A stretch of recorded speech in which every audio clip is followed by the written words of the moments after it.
Mateus capítulo 13, versículo 31 até o versículo 33.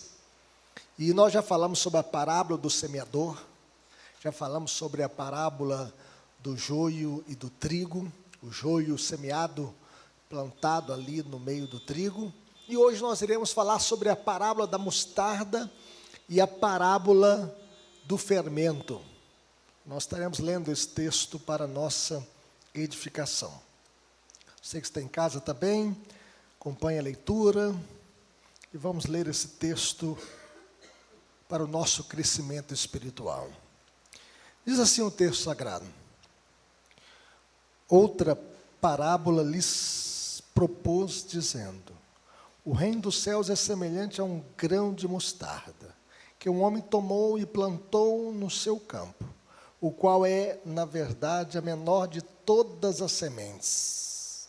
E crescida é maior do que as hortaliças, e se faz árvore, de modo que as aves do céu vêm aninhar-se nos seus ramos.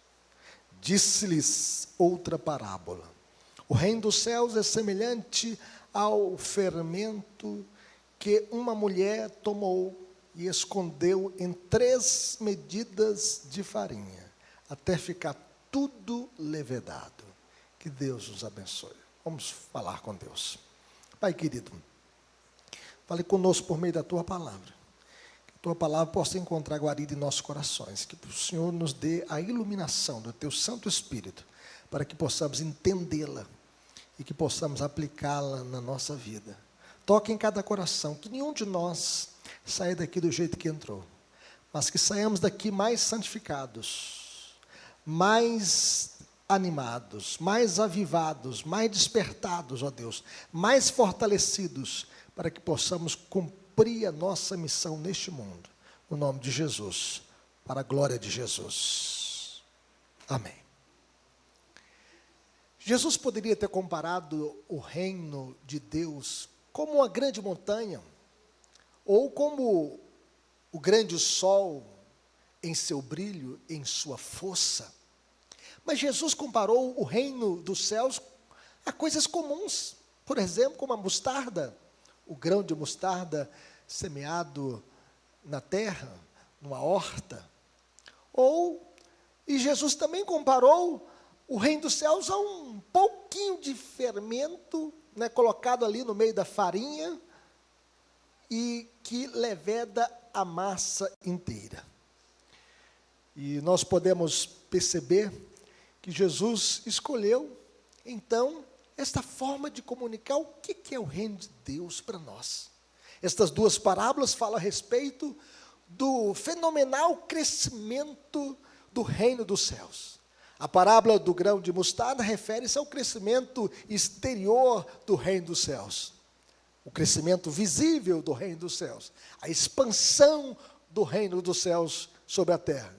E a parábola do fermento refere-se ao seu crescimento interior, a sua ação interior, a sua mudança de dentro para fora. São duas faces de uma mesma moeda. As duas formam um par. A parábola do grão de mostarda retrata o crescimento do reino de Deus em extensão. E a do fermento descreve a intensidade desse crescimento. A grande ideia dessa passagem é que grandes resultados desenvolvem-se a partir de pequenos começos. Em outras palavras, pequenos começos resultam em grandes finais. Vamos dizer isso comigo? Pequenos começos resultam em grandes finais. E aqui nós aprendemos, em primeiro lugar, que o início do reino de Deus é insignificante e sem importância. Jesus disse: o reino dos céus é semelhante a um grão de mostarda que um homem tomou e plantou no seu campo, o qual é, na verdade, a menor de todas as sementes. É o grão de mostarda. O grão de mostarda, se você colocar na palma da sua mão, é quase imperceptível, de tão pequeno que é. Se você tiver algum problema como eu tenho de visão, quem sabe você nem enxerga esse grão na palma da sua mão. Porque ele é do tamanho de uma cabeça de um alfinete. É a menor de todas as sementes semeadas na Palestina. E isso indica algo bem diminuto em seu início.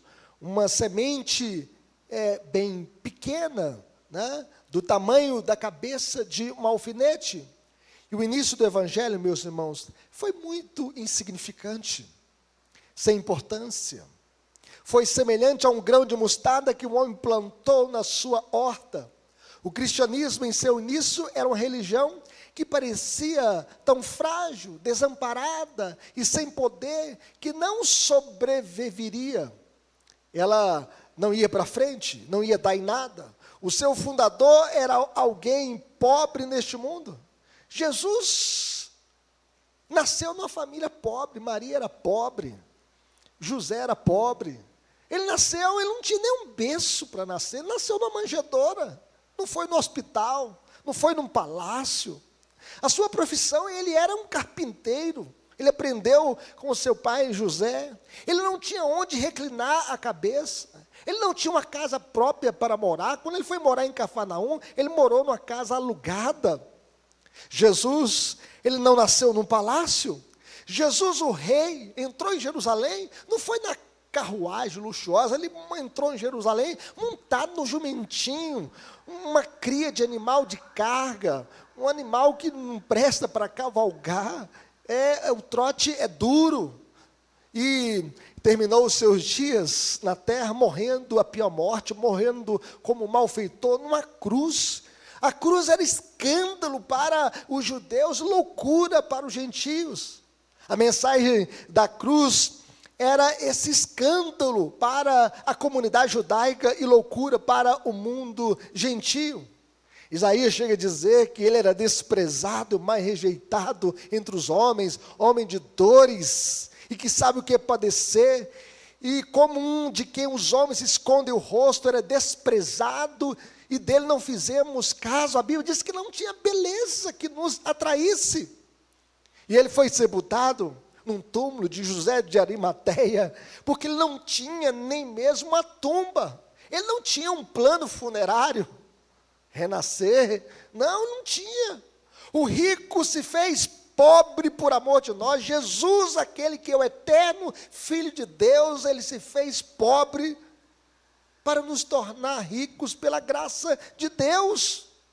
Os seus seguidores eram um grupo de pescadores rudes, incultos, a quem foi ordenado que fizesse discípulos de todas as nações. Eram pescadores ali do mar de Tiberíades, do mar da Galileia. Aos olhos dos homens, os mais incapazes de abalar o mundo com a mensagem do Evangelho. Por isso Paulo chega a dizer, Paulo que era um homem muito culto, que falava o latim, o grego, o aramaico, e Paulo chega a dizer o seguinte: irmãos, reparai, pois, na vossa vocação, visto que não foram chamados muitos sábios segundo a carne, nem muitos poderosos, nem muitos de nobre nascimento, pelo contrário, Deus escolheu as coisas loucas do mundo para envergonhar os sábios, e escolheu as coisas fracas do mundo para envergonhar as fortes, e Deus escolheu as coisas humildes do mundo, e as desprezadas, e aquelas que não são, para reduzir a nada as que são, a fim de que ninguém se vanglorie na presença de Deus. A Deus toda a glória, meus irmãos. Enfim, se já houve uma religião em seu início que era semelhante a um grão de mostarda, era a religião do cristianismo. Tanto pelo seu fundador, quanto pelos seus seguidores. Uma pequena, semente. Uma semente quase imperceptível, tão pequena, mas que cresceu. O reino de Deus cresce, meus irmãos. O reino de Deus cresce. E o texto diz que crescida é maior do que as hortaliças e se faz árvore. Veja, bem, uma pequena semente que se tornou uma árvore. O grão de mostarda se transformou de uma árvore de 3 a 4 metros de altura. A menor semente, quando cresce, se torna a maior das hortaliças. Jesus falava e as multidões se reuniam para ouvi-lo. Jesus, quando pregava, ele reunia 5.000 homens, sem contar mulheres e crianças. Ele transformou 5 pães e 2 peixinhos para alimentar uma multidão. A Bíblia diz que as multidões ficavam maravilhadas da sua doutrina, porque ele as ensinava como quem tem autoridade. Jesus atraía as multidões, Jesus abalou o sinédrio, Jesus abalou a Palestina com a sua mensagem. Jesus abalava os corações que os ouviam, que o ouviam. Jesus abalou a Palestina e o sinédrio. Os seus seguidores colocaram o mundo em chamas com a mensagem de salvação, que é hoje proclamada em quase todas as línguas conhecidas do mundo. A Bíblia é o livro mais lido, a Bíblia é o livro mais traduzido, a Bíblia foi o primeiro livro impresso na prensa de Gutenberg. A Bíblia é o livro mais conhecido, mais pregado, mais anunciado do mundo. E Jesus chega a dizer: ide por todo o mundo e pregai o evangelho a toda criatura. A igreja do primeiro século abalou o mundo conhecido da sua época. Quando o evangelho chegou na cidade de Tessalônica, foi dito a respeito dos apóstolos: estes que têm transtornado o mundo, chegaram também aqui. Onde a mensagem do evangelho chega, corações são transformados, vidas são impactadas, porque a igreja, meus irmãos, é a agência do reino de Deus na terra. Quando o reino de Deus cresce, o reino das trevas é dissipado. Apesar da perseguição, da oposição, da violência, a igreja cresceu e se expandiu. Ano após ano, seus seguidores tornaram-se numerosos. Ano após ano, a idolatria decrescia diante do cristianismo. Cidade após cidade, país após país, recebiam a nova fé.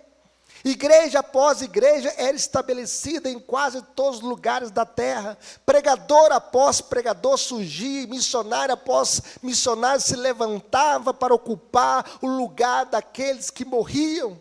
Nem homens, nem demônios podem impedir o avanço da igreja. Estamos de pé, porque o reino de Deus não para, o governo de Deus não para, ninguém pode impedir o avanço da igreja. O Império Romano não pôde impedir o avanço da igreja, nem Nero, nem Domiciano, nem Vespasiano, nem ninguém, nenhum imperador, nada, nenhum deles puderam parar o avanço da igreja, porque o Senhor Jesus diz: edificarei a minha igreja e as portas do inferno não prevalecerão contra ela. Nem o comunismo, nem o islamismo, nem o budismo, nada pode parar o avanço da igreja de Jesus. Jesus, meus irmãos, começou com 12 apóstolos, e logo já havia mais de 500 cristãos. Pedro pregou no dia de Pentecostes, no dia que o Espírito Santo foi derramado em Jerusalém, e ele pregou e quase 3.000 pessoas se converteram com a pregação do apóstolo Pedro. Aquele que havia negado Jesus 3 vezes, agora restaurado, cheio do Espírito Santo, prega uma mensagem no dia de Pentecostes e quase 3.000 pessoas se converteram a Cristo. E depois de ler Atos 4:4, que muitos, porém, dos que ouviram a palavra e a aceitaram, subindo o número de homens a quase 5.000. E depois a Bíblia diz em Atos 5:14, que crescia mais e mais a multidão de crentes, tanto homens como mulheres, agregados ao Senhor. Em Atos 6:7 está escrito que crescia a palavra de Deus, e em Jerusalém se multiplicava o número dos discípulos, também muitíssimos sacerdotes obedeciam à fé. Como a igreja tem crescido, apesar dos pecados e fraqueza da igreja. o evangelho tem sido levado, meus irmãos, a outras nações. Um dia, crentes de todas as nações, povos, tribos e línguas, adorarão diante do trono de Deus na eternidade, porque fomos comprados pelo sangue de Jesus. Ouvimos esta mensagem, porque a fé vem pelo ouvir, e ouvir a palavra de Cristo. E aprove a Deus salvar os que creem, pela loucura da pregação. Este evangelho que nos transforma, que resgata o mais vil pecador, que nos tira da escuridão e transforma a nossa vida. Então o reino de Deus cresce. Começou pequenininho, mas cresceu. E cresceu para a glória de Deus. Mas em terceiro lugar, o reino de Deus é abrigo seguro. Veja bem que a semente cresceu e se fez árvore, de modo que as aves do céu vêm aninhar-se nos seus ramos. Coisa boa é achar abrigo, casa para morar, achar a casa de Deus, achar uma morada. Todos nós, quando saímos aqui deste tempo, nós vamos voltar para casa, porque casa é um lugar de abrigo, de aconchego. Lugar que a gente dorme, descansa, renova a força, e a gente se alimenta, a gente conversa. E aqui o Senhor Jesus usa essa figura da casa, do ninho, para mostrar que nele nós temos abrigo, nós temos segurança. A semente de mostarda produz uma árvore onde as aves podem fazer ninhos, onde as aves podem ter as suas moradas, onde as aves podem se acampar, podem se abrigar. A parábola do grão de mostarda contém uma pista da graça de Deus para todos os povos do mundo. Há abrigo nos braços de Jesus, há sombra para o cansado, há água para o sedento, porque Cristo é fonte de vida. Ele diz: quem crê em mim tem a vida eterna. Cristo é descanso para a alma cansada. Ele diz: vinde a mim, todos que estáis cansados e sobrecarregados, e eu vos aliviarei. E Cristo é esperança para os desesperançados. Quantas pessoas sem esperança tiram a própria vida, fogem, abandonam suas famílias, por causa do desespero, da agonia. Mas Cristo em vós é a esperança da glória. O reino de Deus cresceu, o evangelho se espalhou de Jerusalém para a Judeia, da Judeia para Samaria, de Samaria para a Ásia Menor, da Ásia Menor para Roma, e de Roma para o mundo inteiro. Não é isso que diz Atos 1:8? Recebereis poder ao descer sobre vós o Espírito Santo, e sereis o quê? Minhas testemunhas, tanto em Jerusalém, Judeia, Samaria e até os confins da terra. O reino de Deus provê abrigo, descanso para todos os povos, de todos os lugares. E o dia ainda não acabou. A obra missionária continua sendo feita, por isso que nós temos missionários embrenhados nas matas da Amazônia, missionários evangelizando os ribeirinhos ali no Rio Amazonas, no Rio Negro. Nós temos missionários na Ásia, no Oriente Médio, na Oceania, na Europa Oriental, na Europa Ocidental, na América do Norte, embrenhados em lugares inóspitos, levando a mensagem do Evangelho. O reino de Deus provê abrigo, descanso para todos os povos. O reino de Deus deve continuar crescendo, porque existem muitos povos que ainda não ouviram as boas novas do amor generoso de Deus. É por isso que o reino de Deus continua crescendo. Nações estão virtualmente destituídas da sombra e do abrigo oferecidos pelo reino de Deus. Os ramos da árvore devem continuar a crescer e a se estender até aquelas regiões que ainda precisam do Evangelho, para que multidões possam encontrar refúgio, paz, salvação, perdão, cura, libertação, vida que só Jesus pode dar. O reino de Deus é abrigo seguro. Corra para os braços de Jesus. Corra para a sombra desta árvore. Corra para o ninho. corra para o abrigo de Deus, que se encontra em Cristo Jesus. Mas em quarto lugar, meus irmãos, nós aprendemos aqui que o reino de Deus é o agente de transformação. Jesus chega a dizer: o reino dos céus é semelhante ao fermento que uma mulher tomou e escondeu em 3 medidas de farinha até ficar tudo levedado. É o fermento misturado na farinha é que leveda a massa toda. Se a pessoa fazer um bolo sem fermento, o bolo fica solado, fica duro. Precisa do fermento para amolecer a massa, para levedar a massa. Fermento aqui não é símbolo de perversão, de maldade, mas de crescimento.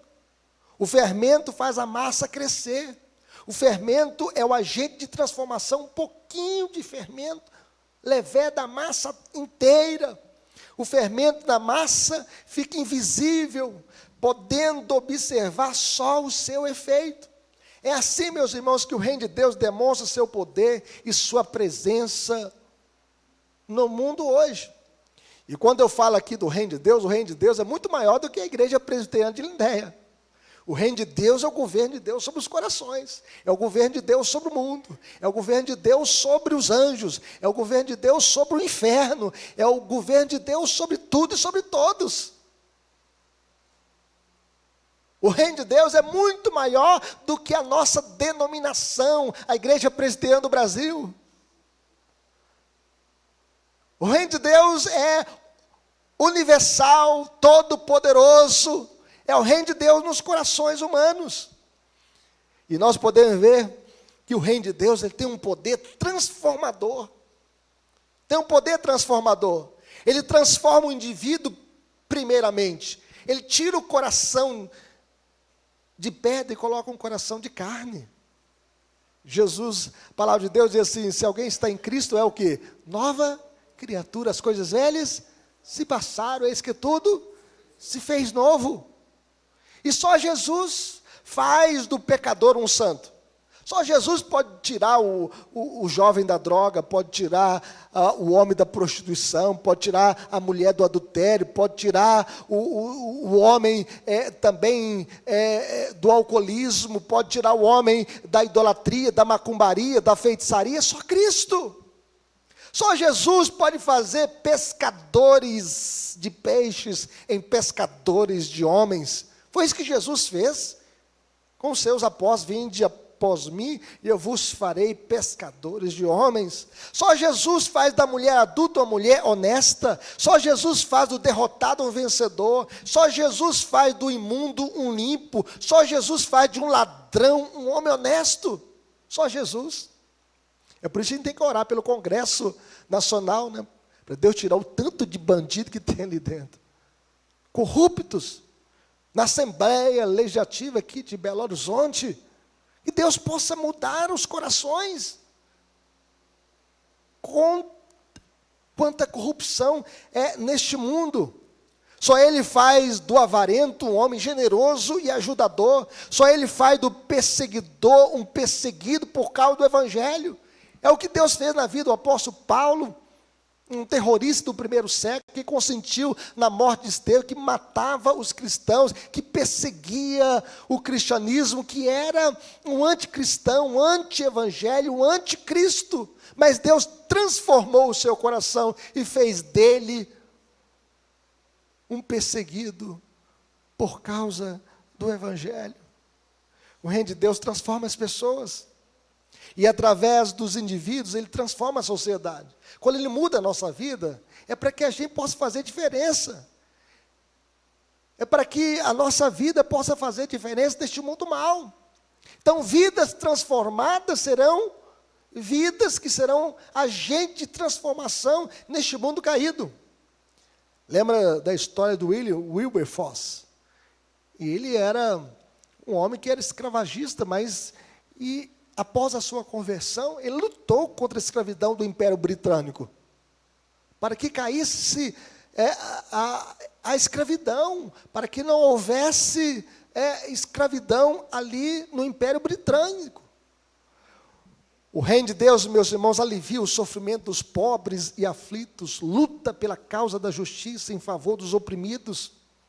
É por isso que nós defendemos a vida desde a concepção. É por isso que nós lutamos contra o aborto. Quantas mulheres feministas são abortistas?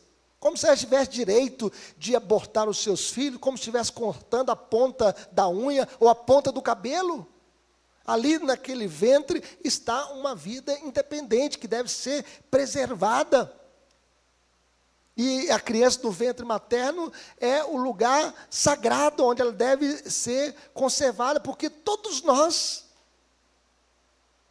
viemos a este mundo porque as nossas mães decidiram nos ter e não nos abortaram. E se elas tivessem feito isso, elas estavam cometendo um homicídio. E a Bíblia diz, não matarás. Nós lutamos pela vida, lutamos para defender a vida desde a concepção. Exigir a honestidade dos que foram eleitos para governar as nações. Nós devemos orar pelo presidente da república, pelos seus ministros. E caso eles estejam em corrupção, que eles sejam desvendados e sejam punidos pela justiça. Erguer o estandarte da moralidade, da decência, defender a santidade da vida, respeitar as leis da natureza, exigir integridade nos negócios. Hoje mesmo alguém pediu uma oferta pequena, né? Assim, uma ajuda para o hospital, lá numa farmácia que eu fui. Aí depois eu cheguei aqui e mostrei para o pastor Rui. Olha, pastor Rui, será que a mulher passou lá, mas não está escrito aqui o dinheiro que eu dei lá para... Não está escrito aqui, está aqui como troco. Mas eu vou lá mostrar. Guardei, por quê? Pode ser centavos. Mas a gente tem que saber para onde vai o dinheiro que você doou. Se vai para aquele hospital mesmo, do câncer, como ela falou. Mário Pena, né? Hospital do Câncer, as farmácias estão pedindo. Então, fique atento, porque eu só fui observar quando cheguei aqui na igreja. E nós devemos exigir lealdade dos negócios, no comércio, na indústria, no trabalho, nas profissões. O ensinamento de Cristo, meus irmãos, é relevante em todos os lugares. A vida do crente genuíno está fermentada com o Evangelho de Cristo. Nós temos esse fermento que mudou a nossa vida, que foi um agente de transformação no nosso coração. E nós devemos compartilhar este Evangelho e defender os seus valores para a glória de Deus. Conclusão, meus irmãos, a pequena semente se tornou uma grande árvore. O Evangelho mudou o curso da história. Apenas Jesus e os 12 apóstolos, no início. E hoje, uma grande comunidade da fé, espalhada em todo o mundo. E aí nós temos hospitais, nós temos escolas, nós temos instituições para cuidar dos idosos, das crianças. Tudo isso por causa do Evangelho. Foi o Evangelho que resgatou a dignidade da mulher, porque a mulher era tratada como objeto. Foi o Evangelho que resgatou a dignidade das crianças, porque as crianças não eram bem cuidadas. O Senhor Jesus disse, deixar vir a mim os pequeninos, porque dos tais é o reino dos céus. Foi o Evangelho, meus irmãos, que semeou a semente para a abolição da escravidão. Foi o Evangelho, porque o Evangelho diz que nós devemos amar a Deus sobre todas as coisas e amar o nosso próximo como a nós mesmos. E todos nós somos a imagem e semelhança de Deus. Foi o Evangelho que quebrou o preconceito entre pobres e ricos, entre pretos e brancos, porque todos nós somos uma raça só, a raça humana. E que ninguém pode ser julgado pela cor da sua pele, mas pelo seu caráter, pelas suas atitudes, pela sua dignidade, pela sua vida, como é vivida. E o fermento, meus irmãos, leveda a massa toda, é a penetrante influência do Evangelho. O Evangelho deve influenciar todas as áreas da nossa vida, deve influenciar no casamento, deve influenciar nos negócios, deve influenciar na educação. O Evangelho. Aplicações para a nossa vida. Como viveremos? não desprezando os humildes começos. Uma minúscula semente pode se tornar uma grande árvore. Jesus, com 12 discípulos, abalou o mundo inteiro com o Evangelho. E hoje, o Evangelho está espalhado por todo o mundo. E é abrigo seguro para os perdidos de todos os povos, é sombra para os cansados, é fonte de vida para os sedentos. A nossa igreja começou no quintal do irmão Pedro e da dona Umbelina, debaixo de um pé de chuchu, e ali começou a nossa igreja. Já plantamos a igreja presbiteriana de Durval de Barros, a igreja presbiteriana em Oliveira, a congregação do Cascata, e agora a colaboração na plantação da igreja presbiteriana em Carmópolis de Minas. Além disso, temos o privilégio de ajudar missionários no Panamá, em Portugal, na Romênia, em Foz do Iguaçu. E a igreja, sendo uma igreja missionária, nós não podemos desprezar os humildes começos. E esse ano nós estamos completando 48 anos de história eclesiástica, quando a igreja foi organizada no dia 2 de maio de 1976. Não desprezando os humildes começos. Louvado seja Deus. Mas, em segundo lugar, meus irmãos, influenciando todas as esferas da vida com o Evangelho de Cristo. A política, a família, a educação. A educação foi sequestrada com uma pauta contra Deus, contra a família. Devemos influenciar a economia, os negócios, a arte. Toda a realidade, meus irmãos, está contaminada pelo pecado. E por essa razão nós devemos influenciar todos os ambientes da sociedade e redimi-los para a glória de Deus. Diante da cultura, nós devemos aceitar se estiver de acordo com a vontade de Deus, rejeitar se estiver contra a vontade de Deus e redimir a cultura que está contaminada pelo pecado. Segundo Albert M. Wolters, o casamento não deve ser evitado pelos cristãos, mas santificado. As emoções não devem ser reprimidas, mas purificadas. A sexualidade não deve ser simplesmente evitada, mas redimida. Os políticos não devem ser declarados inalcançáveis pela lei, mas reformados. E aí nós podemos pegar a influência da reforma do século XVI com Lutero, com Calvino, com Zwinglio, fazendo a reforma da sociedade com o Evangelho. A arte não deve ser pronunciada mundana, mas reivindicada para Cristo. Nós devemos fazer boa arte. A gente vai no Iotim ali, muitas artes ali não tem nexo, é tudo desconexo. Mas quando a gente olha para a natureza, a gente vê a beleza da natureza, como a natureza reflete a glória de Deus. E nós devemos fazer boa arte, com a visão cristã, com a cosmovisão cristã. Os negócios não devem ser mais relegados ao mundo secular, mas ser feitos novamente de acordo com os padrões que honram a Deus. Certa feita, um homem disse para mim: pastor, a alma do negócio é a mentira. Então eu falei com ele: a alma do seu negócio então é o diabo, que o diabo é o pai da mentira. Seja honesto. Não tenha um peso para comprar e um peso para vender. Seja honesto. Em outras palavras, nós devemos nos libertar desse cativeiro cultural a fim de nos tornarmos expressão redentora do Evangelho por meio do serviço. E nós devemos ter cristãos influenciando em todas as áreas. Na família. Agenda LGBTQIAZ não reflete a vontade de Deus. E nós devemos lutar pela família para resgatar a vida, resgatar os valores da família. Porque Deus não fez o homem para quebrar os valores de Deus. O que Deus disse no início não é bom que o homem esteja só, fale-lhe uma auxiliadora que lhe seja idônea. Ore pela sua família, ore pelo seu irmão, ore pelo seu filho. Não desista do seu lar. Não desista do seu casamento. Não desista de orar pelos seus filhos.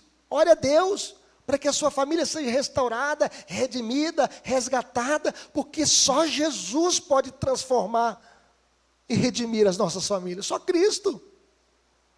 Nós não temos esperança neste mundo caído. A salvação não está na educação, a salvação está em Cristo. Só Ele pode redimir o pecador. Que Deus nos abençoe, para que possamos influenciar todas as esferas da vida com o Evangelho de Cristo.